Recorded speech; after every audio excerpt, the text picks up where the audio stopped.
Coba ya ibu-ibu, perlahan-lahan kita akan katakan khalaqal insan. Menciptakan manusia. Untuk apa manusia dicipta? Untuk beribadah. Nah, ini kan kita mulai dari belakang ya. Untuk apa manusia dicipta? Untuk beribadah. Kemudian kalau kita katakan ibadahnya harusnya ikut aturan siapa? Al-Quran.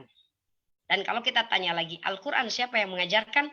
Ar-Rahman, yang maha berkasih sayang. Ya, jadi surah Ar-Rahman ini kita bisa dari belakang. Untuk apa manusia dicipta? Untuk beribadah. Ibadahnya untuk dasar apa? Al-Quran. Al-Quran ini siapa yang mengajarkan? Ar-Rahman. Maka nggak bisa kita mau ibadah itu ikut kata hati kita. Nggak bisa kita katakan bahwa ibadah itu ikut kehendak kita. Kayaknya kalau ikut kata hati kan enak kan? Ya, ketika Allah katakan fawailul lil musallin alladzina hum an salatihim sahun. Celakalah orang yang sholat, orang yang lalai dalam sholatnya. Itu kata Al-Quran. Tapi kalau kita mau ibadah ikut kata hati kita, kita santai aja lambat-lambat sholat. Kalau sholat nggak menghadirkan hati, kalau sholat nggak khusyuk, wudhunya nggak tahu betul atau tidak, nggak mau belajar lagi dan lain sebagainya, itu ibadah ikut kata hati kita. Tapi kalau ikut surah Ar-Rahman, maka sepatutnya ibadah merujuk kepada Al-Quran. Dan Al-Quran itu yang mengajarkan langsung Allah Subhanahu wa Ta'ala. Makanya Rasulullah itu tidak akan dipisahkan dari Al-Quran. Nggak boleh kalau kita katakan, oh saya cuma mengambil Al-Quran tapi nggak ngambil hadis. Rasulullah itu adalah Al-Quran yang berjalan. Segala sesuatu yang dilakukan Rasulullah adalah implementasi daripada Al-Quran. Bagaimana bisa mengasingkan Al-Quran dengan Rasulullah SAW? Bagaimana boleh mengasingkan Rasulullah dengan Al-Quran dengan hadis. Karena penjelasan Al-Quran itu semuanya ada pada diri baginda Rasulullah SAW. Jadi sekarang kita akan kembali bagaimana sih konsep ibadah atau hamba menurut ayat Al-Quran. Karena Ar-Rahman sudah menjelaskan untuk kembali lagi menjadi hamba yang sesungguhnya harus rujuk kepada Qurannya. Dan ternyata Al-Qurannya itu langsung diajarkan oleh Allah Subhanahu wa Ta'ala. Kita akan masuk ke slide yang kedua tadi sebelumnya. Nah, masuk ke slide ketiganya.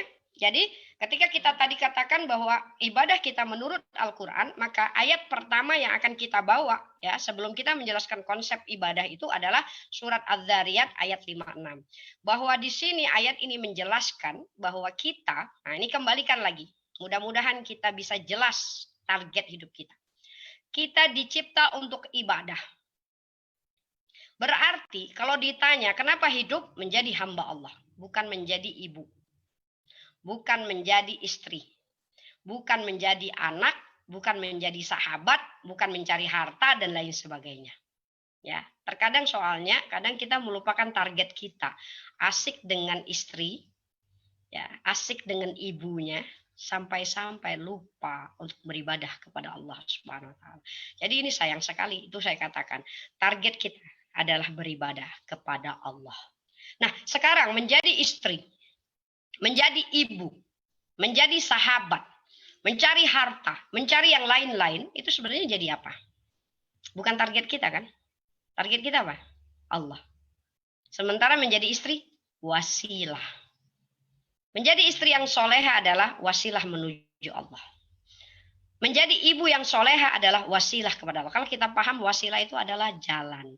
Wasilah itu adalah perantara. Ibaratnya begini, kalau kita mau jalan nih ibu-ibu ya, sebenarnya target kita tuh di ujung sana. Dan untuk melewati, untuk sampai ke tujuan, kita harus lewat jembatan. Nah, gimana nggak ngambil jembatan itu? Kalau mau sampai ke tujuan kan mestinya jembatannya diambil kan, karena kalau hanya kita ngambil tujuan jembatannya nggak dilalui ya kita nyemplung di tengah nggak bakal sampai. Maka sebenarnya profesi yang saat ini ada pada kita dari mencari hartanya, ya, mencari dunianya, menjadi ibunya, menjadi istrinya, sebenarnya kan itu wasilah yang menyampaikan kita kepada Allah. Tapi jangan fokus hanya kepada wasilah.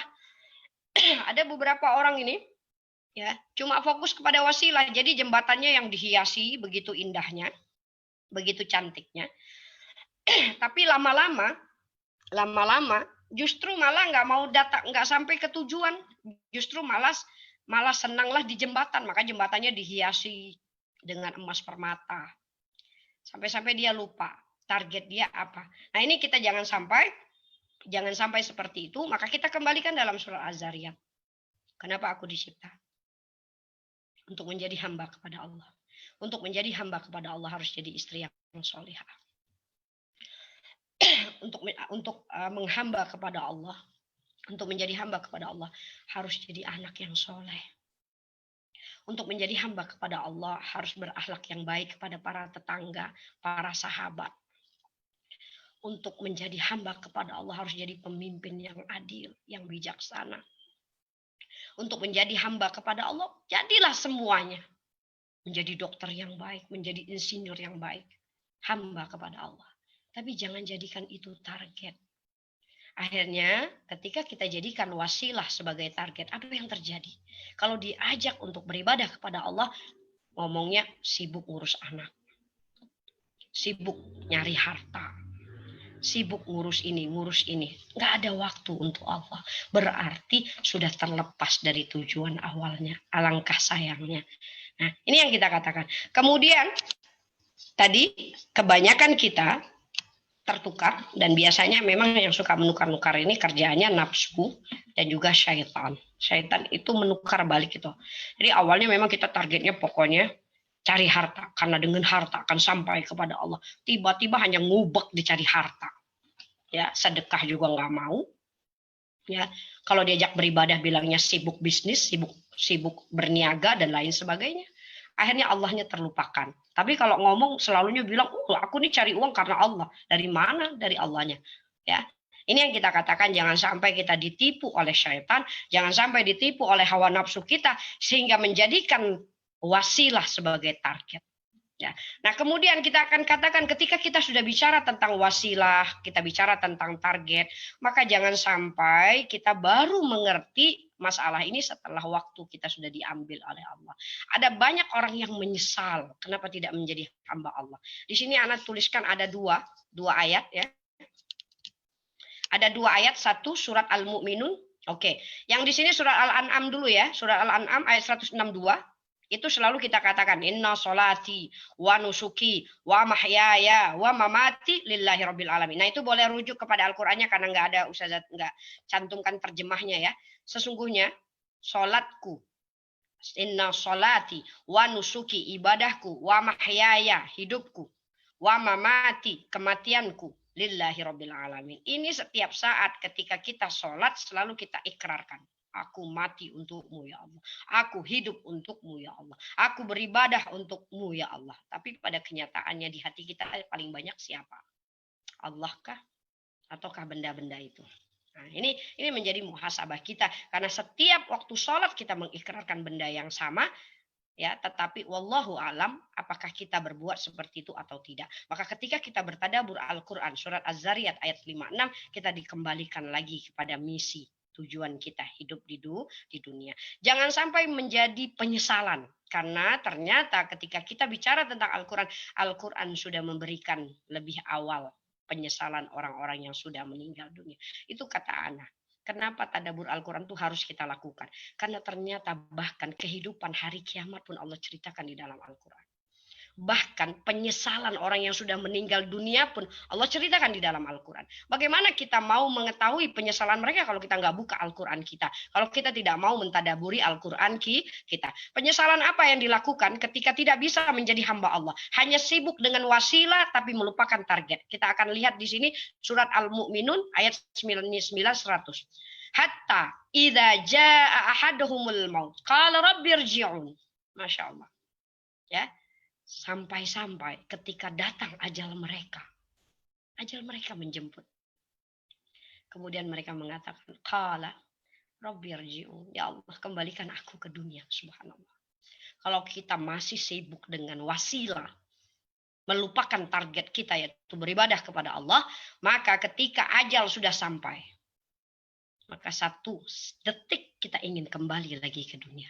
Tapi bisa nggak kembali? Nggak bakal kembali.